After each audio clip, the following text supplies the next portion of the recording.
So hello guys, this is Navdeep Singh from the vibe isles. आज की video इतनी amazing video है। जिन बच्चों के भी ओवरऑल 8 या 9 बैंड आते हैं, उनमें से उनका मैक्सिमम जो मॉड्यूल जो आपका मॉड्यूल उनकी हेल्प करता है वो है लिसनिंग मॉड्यूल। क्योंकि लिसनिंग का मॉड्यूल क्या है, एक 9 बैंड मॉड्यूल है। तो आज मैं आपको यही चीज़ यहाँ पे सिखाऊंगा भी आप 9 बैंड लिसनिंग में कैसे ले सकते हो। और ये 9 बैंड लेने के लिए मैं यहाँ पर आपको 10 टिप्स बताऊंगा। और हर एक टिप इतनी इम्पोर्टेंट है, अगर एक भी मिस होती है तो आप अपना जो रिक्वायर्ड स्कोर है या फिर जो बच्चे 7+ लेना चाहते हैं वो कहीं ना कहीं मिस हो जाएंगे। मतलब इतनी अमेजिंग ट्रिक्स हैं, एक एक टिप पूरी काम किया है। ठीक है, तो स्टार्ट करते हैं आपकी इस वीडियो को। सबसे पहले है tip number first. Tip number first है be attentive for the synonyms. देखो, सिनोनिम्स का बहुत सारे बच्चे ना ध्यान नहीं देते। सिनोनिम बहुत इंपॉर्टेंट है आपके लिसनिंग में। कैसे क्या होता है, कई बार मान लीजिए लिसनिंग चलती है, मैंने यहाँ पे एग्जांपल लिखा हुआ है। मान लीजिए आपने लिसनिंग में सुना John walks to the work, मतलब जॉन अपने काम पर वॉक करके जाता है। ठीक है, जॉन जा रहा है। ठीक है, walks to the work. Okay, मान लीजिए अब आपको क्वेश्चन आ गया भी how does the John go to the work. कैसे जाता है, बाय कार जाता है, बाय बस जाता है, ऑन फुट जाता है या ऑन बाइक जाता है। यहाँ फिर आपको पता होगा, ये तो एक एग्जांपल है। अभी वॉक्स का मतलब है, ऑब्वियस सी बात है, ऑन फुट है। ऐसे आपको एग्जैक्ट बिल्कुल चीजें सेम नहीं दी जाती कई बार। ठीक है, तो यहाँ पे ऑन फुट आ जाएगा। मतलब सिनोनिम बहुत ही ज्यादा इंपॉर्टेंट रोल प्ले करते हैं, आपको सिनोनिम आने चाहिए। ठीक है, अभी अभी पीछे एक बच्चे ने कल की बात ही है, उसको इम्पैक्ट और इफेक्ट का सिनोनिम नहीं सिनोनिम पता नहीं था, जिसके कारण उसका आंसर गलत हो गया। तो सिनोनिम का खास ध्यान रखें बच्चे, आपको सिनोनिम आने चाहिए। ठीक है, सिनोनिम बहुत इंपॉर्टेंट है। तो ऐसे आपको वो डिस्ट्रैक्ट कर सकते हैं, जैसे वॉक है, यहाँ पर ऑन द फुट है। Okay, now the tip number second. Now the second one is skip the question. बहुत ही ज़्यादा इंपॉर्टेंट, रियली इंपॉर्टेंट। मैं कहता हूँ ये चीज़ जिस बच्चे को आ गई ना, उसका ऑटोमेटिक ही जो स्कोर है ना, वो कितना, तकरीबन 3-4 जो नंबर हैं वो अपना बढ़ा सकता है। क्यों? बहुत सारे जो मैक्सिमम बच्चे क्या करते हैं, मान लीजिए आप 13 क्वेश्चन पे हो, 13 क्वेश्चन पे हो, मान लीजिए आपको वो सुना ही नहीं दिया, आपका स्किप हो गया, मतलब आपके माइंड से, मतलब आपको सुना नहीं।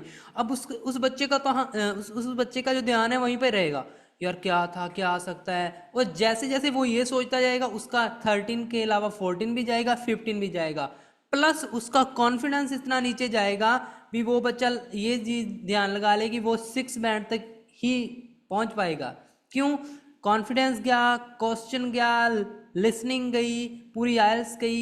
आपका करियर तक दाव पे लग सकता है अगर आपने अपना फोकस, अपनी कंसंट्रेशन तोड़ दी। तो इस टिक इस टिप को मैं कहता हूं भी very important, skip the question. अगर कोई चीज आपकी रह चुकी है तो उसको वहीं पे छोड़ दो, उसको कहे जा भाई तू जा, तेरे तेरे से मैं आगे वाले क्वेश्चंस को खराब नहीं करूंगा। तो आपको स्किप करना आना चाहिए। अगर आपके पास स्किपिंग है, आप स्किप करना जानते हो, तो ऑब्वियस सी बात है आप अपने काफ़ी मार्क्स अच्छे प्रोटेक्ट कर सकते हो या काफ़ी मार्क्स लूज होने से बचा सकते हो। तो स्किपिंग हर एक बच्चे में होनी चाहिए, सिर्फ लिसनिंग में नहीं, रीडिंग में भी उतनी ही इंपॉर्टेंट है। अगर कोई क्वेश्चन नहीं होता उसको छोड़ दो भी, तू जा मैं आगे वाला करूंगा, तो उसको वहीं पे छोड़ देना है। अब बात करते हैं टिप नंबर थर्ड की। सो नंबर थर्ड इज पे अटेंशन ऑन कॉमन ट्रैप्स। ये भी बहुत ज़्यादा इंपॉर्टेंट है भाई, बहुत ज़्यादा इंपॉर्टेंट है। लिसनिंग सारी की सारी आपकी ट्रैप से भरी होती है, तो you have to ignore the traps. अब ट्रैप्स कैसे आ सकते हैं, क्या कर सकते हैं, they can change the answer. पहले वो कुछ बोलेंगे, फिर however, in contrast, but और सॉरी, ये बोलकर वो आंसर को कर देते हैं चेंज। इस तरीके के एक ट्रैप से आपको बचना है। कैसे? मान लीजिए यहाँ पे कोई जूलिया है। जूलिया अपने एक पार्टनर से बात कर रही है और वो उसको बोल रही है I will be at station at 4 o'clock। पहले उसने कह दिया भी मैं स्टेशन पे 4 o'clock पर पहुंचूंगी। अब क्वेश्चन देखो, when will Julia reach at the station. अब जिस बच्चे ने पहले ये लाइन सुनी, आई will be reach at station 4 o'clock, लगभग 60 से 70% बच्चों ने 4 o'clock लगा कर आ जाना है, मतलब ए आंसर लगा के आ जाना है, ठीक है। लेकिन यहाँ पे ट्रैप डालते हैं, जैसे ओ सॉरी, फिर उसने बोला oh sorry, so I have some work at that time. कहती भी यार मुझे तब तो काम है 4 बजे, पहले 4 बजे बोल के कहती नहीं यार मुझे तो उस टाइम काम है, so I will be there at the half hour after the time I said before. अब उसने पूरा एग्जैक्ट टाइम नहीं बताया, उसने कहा जितना मैंने पहले टाइम कहा था ना उससे आधा घंटा लेट पहुंचूंगी, मतलब पहले 4 कहा था उससे आधा घंटा लेट क्या हुआ 4:30। तो आंसर आपका 4:30 ये है, मतलब आपका आंसर सी आ जाएगा, ठीक है। यहाँ पे बी लिखा है, आपका आंसर सी आ जाएगा। तो ऐसे ट्रैप्स वो डालते हैं, वो ऐसे ट्रैप डालकर बच्चों को लाइक उलझाते हैं। सो आपको क्विक नहीं होना, आपको क्विक नहीं होना, ठीक है। डोंट बी वेरी क्विक, आपको इतनी जल्दी नहीं करनी, आपको पेशेंस रखनी है और पूरा कंप्लीट सुनना है पहले, ठीक है। और एक और चीज, हमेशा पहले बोला गया कोई भी ऑप्शंस पहले सही आंसर नहीं होता। जैसे उसने पहले 4 o'clock बोला, जो चीज़ पहले बोली जाती है वो हमेशा करेक्ट नहीं होती बच्चे, आपको कंप्लीट सुनना पड़ेगा, उसके बाद आप अपने फाइनल आंसर तक पहुंचोगे, भी उसने कहीं चेंज तो नहीं कर दिया। सो ये बहुत इंपॉर्टेंट है, लाइक ट्रैप्स से बचना बहुत ज़्यादा इंपॉर्टेंट है। ऐसे ट्रैप्स आपको सेकंड, थर्ड और फोर्थ तीनों सेक्शंस में मिलेंगे, चाहे MCQs हो, चाहे आपके फिल इन द ब्लैंक्स हो, चाहे कोई मैचिंग्स हो, चाहे कोई मैप हो, आपको ऐसे ट्रैप्स मिलेंगे ही मिलेंगे। So you have to pay attention on these types of common traps, you have to ignore this distractions, जो डिस्ट्रैक्शंस हैं इनको इग्नोर करना पड़ेगा आपको, ओके। तो अब बात करते हैं टिप नंबर 4 की। So now the tip number 4 is ignore, don't ignore the instructions. Maximum बच्चे इंस्ट्रक्शन को पढ़ते ही नहीं है, मैक्सिमम बच्चे इंस्ट्रक्शन को पढ़ते ही नहीं है, मैंने देखा है। जस्ट फिलिप्स आगे नीचे फिलिप्स को पढ़ने लगे, MCQs आगे ऊपर नहीं देखना भी how many words they are instruct us to write in our answer sheet, like no more than 2 words और ए नंबर। अब कई बच्चों को इनका मतलब ही नहीं पता, जैसे यहाँ पे आ गया नो मोर देन 2 वर्ड्स और a number, in the case यहाँ पे और आता है, और का मतलब होता है हाँ या ना, मतलब आपको दोनों में से एक ही चीज लिखनी है, या तो 2 वर्ड्स आएंगे या फिर एक नंबर आएगा। यहाँ पर आप एक वर्ड और दोनों नंबर इकट्ठा नहीं लिख सकते, अगर और आ गया तो ऐसा आएगा। अगर एंड और दोनों आते हैं या फिर अकेला एंड आता है तब आप दोनों लिख सकते हो, एक नंबर भी लिख सकते हो और 2 वर्ड्स भी लिख सकते हो। अब कई बच्चों को ये भी नहीं पता होगा भी कैसे सर क्या चीज़ 2 नंबर और एक वर्ड को कैसे लिखते हैं। जैसे फॉर एग्जाम्पल यहाँ पे मैंने लिख दिया 10 रेड हैट, ये क्या हो गया मेरा, ये मेरा एक नंबर भी आ चुका है इसमें और 2 वर्ड्स भी आ चुके हैं। तो ऐसे आपने इंस्ट्रक्शंस को देखकर अपना आंसर देखना है, ठीक है। अभी 2 वर्ड्स और है, एंड और है, या अकेला एंड है अकेला और है, उस हिसाब से ही आपको आंसर लिखना है। बहुत सारे बच्चे ये चीज़ गलत करते हैं, इंस्ट्रक्शंस को देखते नहीं हैं। तो be pay attention to are the instructions, okay. Now our next tip is tip number 5, very important, prepare a imaginary answer for the fill-ups। देखो फिल इन द ब्लैंक्स क्या है, मैक्सिमम पोर्शन को cover करने वाला question type है, maximum portion को fill in the blanks. अब मैं आपको बोलूं एक बड़ी ही तगड़ी ट्रिक बताता हूं आपको, अगर आप अब जब भी आपके सामने फिल इन द ब्लैंक्स आते हैं तो आप उसका इमेजिनरी आंसर तैयार किया करें। कैसे, मान लीजिए आपके सामने कोई आ गया, ताजमहल वॉज बिल्ट बाय, जब आप पढ़ रहे हो अभी क्वेश्चन, अभी लिसनिंग स्टार्ट नहीं हुई, मान लीजिए आपके सामने यहाँ पे क्वेश्चन है ताजमहल वॉज बिल्ट बाय। अब ताजमहल किसने बनाया, मतलब आपको ये नहीं देखना भी हाँ पूरा आंसर, आपको थोड़ा सा उसका एरिया देखना है भी कैसा आंसर आ सकता है। मतलब यहाँ पे या तो किसी पर्सन का नेम आ जाएगा, मतलब शाहजहां या किसने, ठीक है, या फिर ग्रुप ऑफ पर्सन, मतलब इंडियंस ने या फिर मुगल्स ने, मतलब या तो पर्सन का नाम आएगा या ग्रुप ऑफ पीपल का नाम आएगा। इसके अलावा आपका आंसर आ ही नहीं सकता। ये तो लिख नहीं सकते ताजमहल किसने बनाया, मिस्त्रियों ने बनाया, कई बच्चे करते हैं, नहीं, ये यहाँ पे मजाक नहीं चल रहा। आपको या तो पर्सन का नाम आएगा या फिर ग्रुप ऑफ पर्सन का नाम आएगा, तो आपको पता लग गया अभी, जब भी मैं जब लिसनिंग को सुनूंगा, जब किसी पर्सन या ग्रुप ऑफ पर्सन का नाम आएगा, आपका माइंड ऑटोमेटिक क्लिक करेगा, आपका माइंड ऑटोमेटिक क्लिक करेगा बच्चे। इस चीज़ का आप ध्यान रख लेना जब भी आपका आंसर आता है, ठीक है। अब next is that, wait a minute, दूसरा मेरा यहाँ पे दिया हुआ है, ठीक है, जो है gardener want to replace dash in the garden, ठीक है। So gardener want to replace dash in the garden. अब आप इसका इमेजिन करो भी, अभी आपने सुना कुछ नहीं है भी, गार्डनर है एक और वो गार्डन में कुछ रिप्लेस करना चाहता है। ये ना 4-5 दिन पहले लिसनिंग करवाई, तो एक बच्चे ने यहाँ पे पता नहीं क्या लिखा, मुझे वो याद नहीं आ रहा, मतलब वो बिल्कुल ही रिलेट ही नहीं कर रहा था। अब गार्डन से ही कोई चीज़ रिप्लेस होगी ना। अब आप अपने माइंड में सोचो कि गार्डन में क्या कुछ होता है। गार्डन में आपके फ्लावर्स होते हैं, प्लांट्स होते हैं, फाउंटेन होते हैं, गार्डन की बाउंड्रीज होती हैं, मतलब anything that is related to the garden which the garden want to replace.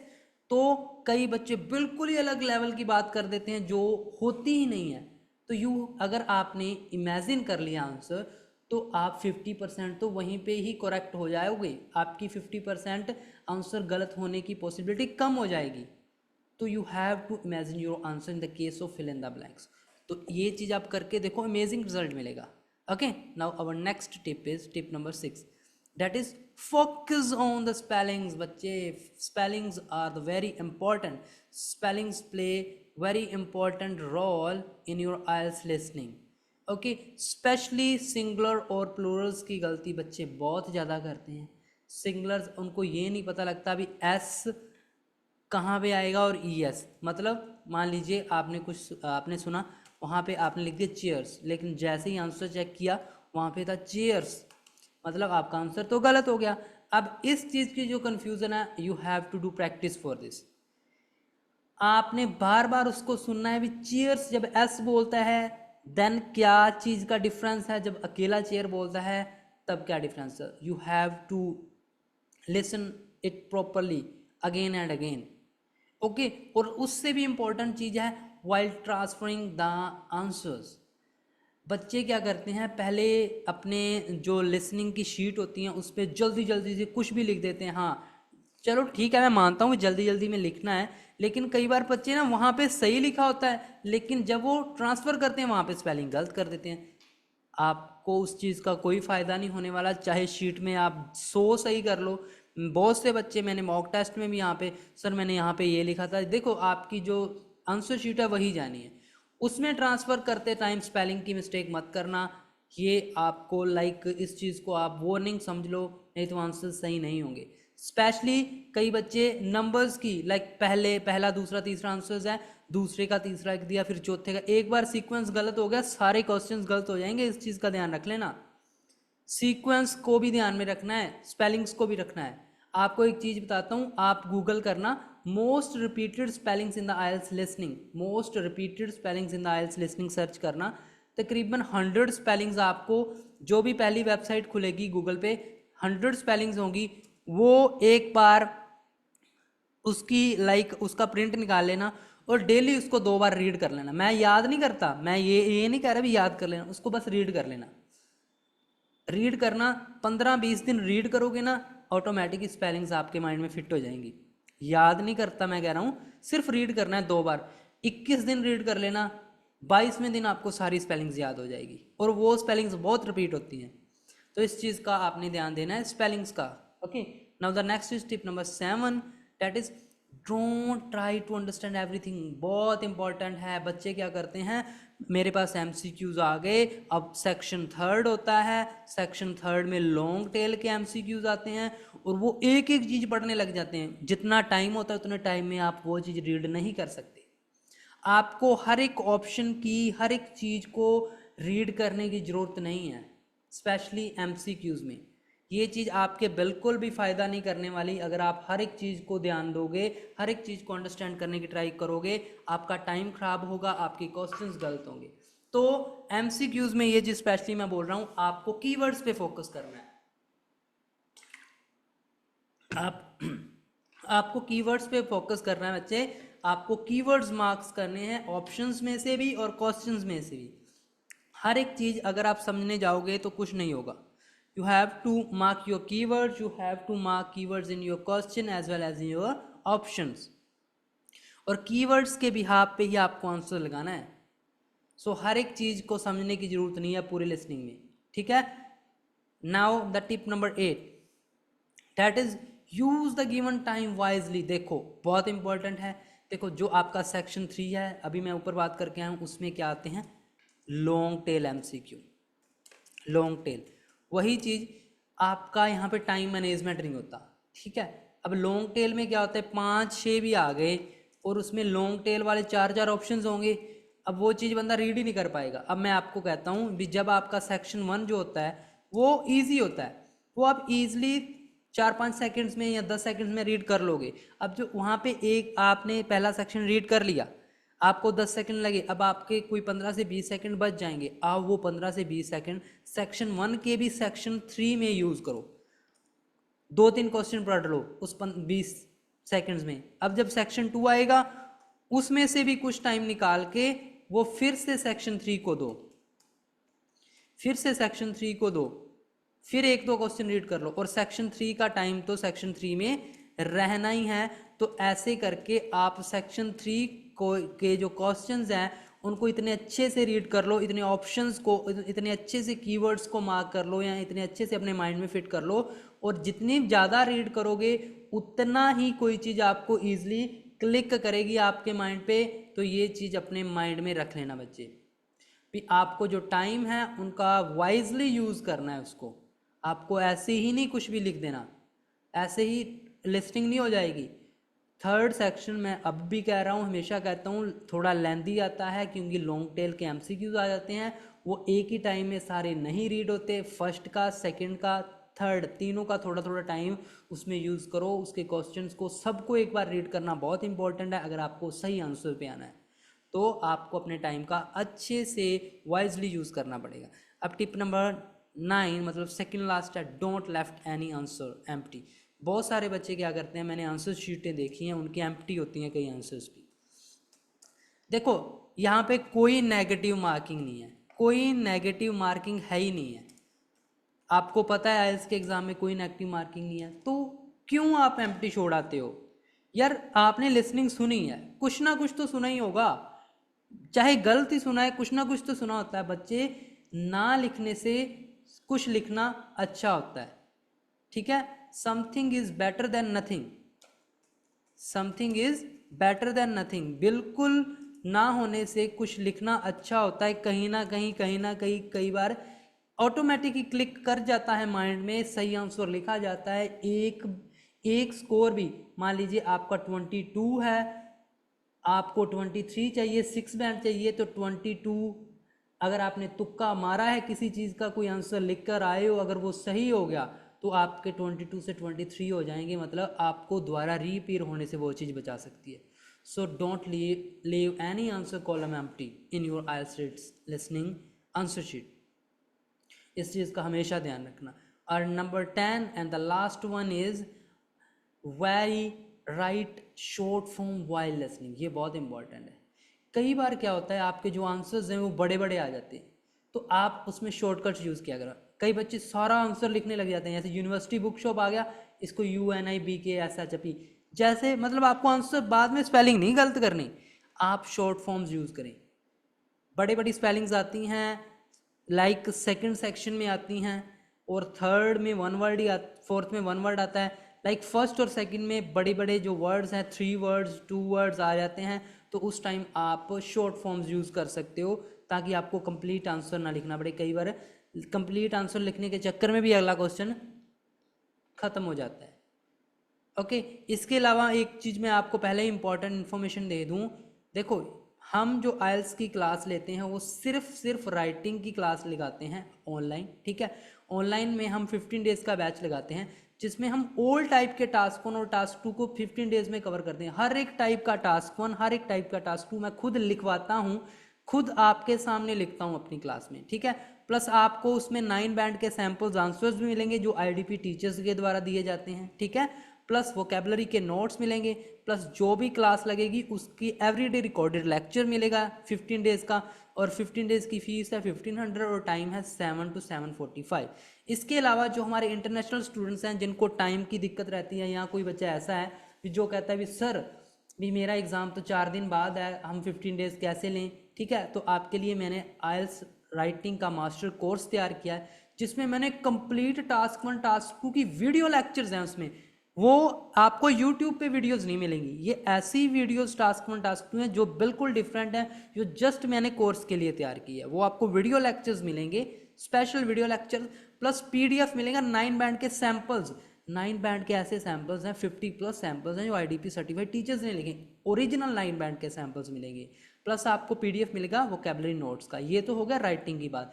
इसके अलावा प्लस लाइक का बोनस के लिए मैंने रीडिंग और लिसनिंग के पीडीएफ्स भी डाले, पीडीएफ्स हैं, वीडियोस नहीं मिलेंगे, सिर्फ पीडीएफ असाइनमेंट जो एग्जाम लेवल की होती हैं, प्लस एक बैरून बुक डाली है जिसमें कंप्लीट आइल्स आपको मिलेगी।